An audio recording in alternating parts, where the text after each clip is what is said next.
DM kicks me out because apparently creativity and roleplay don't go together. Hi everyone, All Things D&D is back with another story. I think it might be important to establish what roleplay means to each person that's interested in playing. Is it light, just speaking in character and getting into the action? Is it dressing up and really getting into your character with voices and acting? Or is it whatever this DM thinks it is? As pointed out by a comment, what is D&D, if not living a fairy tale? Tell us about your roleplay mishaps after listening to this one. Dear RPG enthusiasts, I'm going to present you one of the most bizarre games I've ever played in. It happened a few months ago, when the COVID-19 crisis was just beginning. I saw a post on Looking for Group recruiting one player for roleplay-heavy, character-driven game. Supposedly, they were missing one player for whatever reason. I filled in the enclosed form, and a few hours after, I got a message from the DM that I had been chosen. Lucky me. I was sent an invite to a Discord server with a pretty generic name, like something D and D. I almost left because I hate when someone writes D and D, but I was foolish enough to stay. The DM seemed like a chill and experienced guy, the other two players as well. We talked for a while. They informed me that they allow only official content, and that I have to be polite. When I asked what happened to the third player, they told me he ghosted them. That's cool, no red flags so far. Then I wanted to create my character. The DM wrote, sure, we have a wizard and barbarian, so you have to play half-caster to keep stuff balanced. I was a bit shocked, but I wanted to play paladin anyway, so I pretty much ignored this red flag. I built a pretty generic female dwarf paladin with an oath of vengeance. She was a hill dwarf though. I didn't want to see min-maxi with a mountain dwarf. Besides, extra HP is always useful. So with the hill dwarf paladin in mind, I started writing her backstory. She was the daughter of a dwarven king, and as she was bored of noble life, she ran away to become a knight. While running away from the capital, she met some other dwarves, and they decided to stay together and train together. However, they got ambushed, and everyone except her got killed. She survived being hit by a club and played dead, so she swore that she'd avenge her companions, justifying vengeance subclass.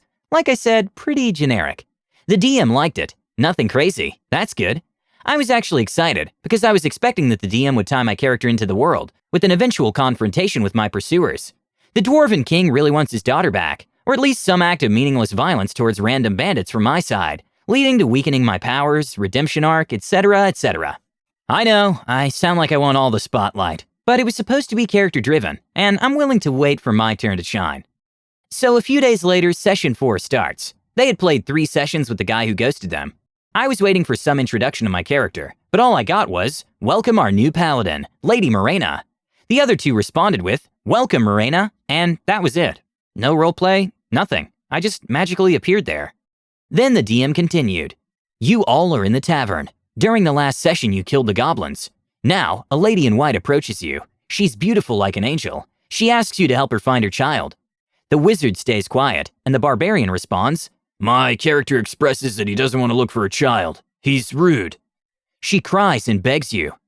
This wizard jumps in. 'Brutus was rude to her. I want him to accept the quest.' If you couldn't guess, Brutus was the incredibly original barbarian's name that also speaks in third person. Brutus is ashamed, and he agrees with Gandalf.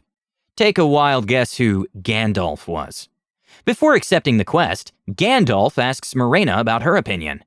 I was honestly shocked. No roleplay, nothing. Just those empty sentences. So it took me a few moments to respond. Brutus, don't you see that this woman is desperate? She lost her child. How can you be so cold and insult her? Even before thinking about the possible amount of money we can earn if she's rich, I added quietly. Yes, I was chaotic good. Man, what was that? The DM asked. Roleplay? No, we don't do it like this. I tell you when to roleplay. Just wait, the DM said. Looking at it now, retrospectively, I should have left right then. But my brain said, there will be roleplay. Stay. So I stayed. The DM continued.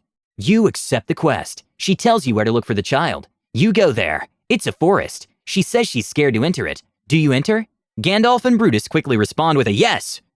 Wait, guys. Not so fast. I ask the woman why she's afraid. It could be a trap. I've decided to play along, at least for a while. You can't do that. I haven't thought of this, the DM said after a long pause. He seriously didn't have a clue how to improvise. Even something like she doesn't respond would be better than this. Ma'am, I sincerely apologize, but I can't enter the forest yet. My codex doesn't allow me to act recklessly. What if you were a hag trying to deceive us? I said. At this point, I was just desperately trying. Who knows, maybe this was just some stupid joke, or will they try to play along? She becomes furious and shouts that this is not a trap. You have to enter the forest or she'll kill you, the DM replied. I kneeled down before the woman. Ma'am, I'm a holy knight, member of ancient paladin order, protector of the innocent and bane of the evildoers. Who are you? So powerful you could defeat me, yet so weak you can't enter this forest. After I finish, the DM goes berserk. Spare us this stupid babbling. We're playing a game, not living a fairy tale. How old are you, 10? Holy knight, protector of the innocent, you're a paladin, not a holy knight. Those two lost individuals join him. They basically repeat his words. Gandalf says he casts burning hands on me, and DM rules that I'm dead. And get lost, derailer! The voice chat went silent. It was actually funny, being kicked out for role-playing. I wonder if the guy before me tried to roleplay as well, and how did he last a whole 3 sessions? If that DM considers that derailing, I'd love for him to listen to some stories of actual game derailment. What kind of game were they playing? It sounded like a text-based adventure, where the player's only given 2 options and one of them is bad. What would you have done? Please let us know what you think and comment below. Don't forget to subscribe to our channel, All Things D&D. Our next video will be posted in 3 days, so stay tuned for more amazing Dungeons & Dragons content.